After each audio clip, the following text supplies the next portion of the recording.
30 days weight loss challenge இன்னைக்கு வந்துட்டு டே 6. So day 1லேருந்து டே 5 வரைக்கும் நீங்கள் பார்த்துருப்பீங்க. பட் டே 6 டே 12 வரைக்கும் சேம் பேட்டர்ன் தான் இருக்கும். டே 12லேருந்து டே 22 வரைக்கும் 10 டேஸ்க்கு ஜூஸ் ஃபாஸ்டிங் தான் இருக்கும். டே 23லேருந்து கொஞ்சம் வித்தியாசமாக இருக்கும். அன்றைக்கி நான் உங்களுக்கு எக்ஸ்பிளைன் பண்ணுறேன். வாங்க வீடியோக்குள்ளே போகலாம். இன்றைக்கி டே 6 30 days weight loss transformation. என்னோடய வெயிட் வந்துட்டு 107.0.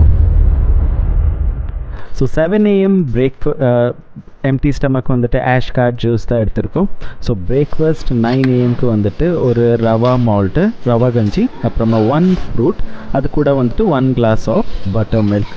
அப்புறமா லஞ்ச் வந்துட்டு ஒரு ரவா தோசை, கொஞ்சம் சட்னி, எதனா கறி இருந்தால் வீட்டில் பண்ண கறி யூஸ் பண்ணிக்கலாம், இல்லைன்னா chutney dosa is also fine. அது கூட வந்துட்டு ஒரு ஃப்ரூட், இங்கே வாட்டர் மிலன் எடுத்திருக்கேன், அப்புறமா 1 glass of butter milk. 4 PM evening snacks வந்துட்டு அவில் பொரியல் எடுத்திருக்கேன், அப்புறமா 1 glass of barley water.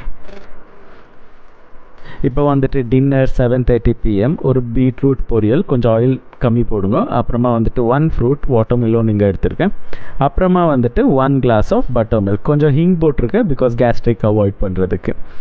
Before bed வந்துட்டு 1 glass ஆஃப் ஜீரா வாட்டர் கூட கேஸ்ட்ரிக் அவாய்ட் பண்ணுறதுக்கு.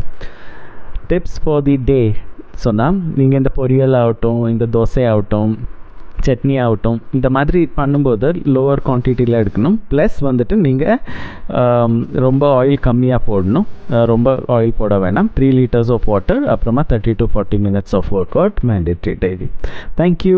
டே 7ல் பார்க்கலாம்.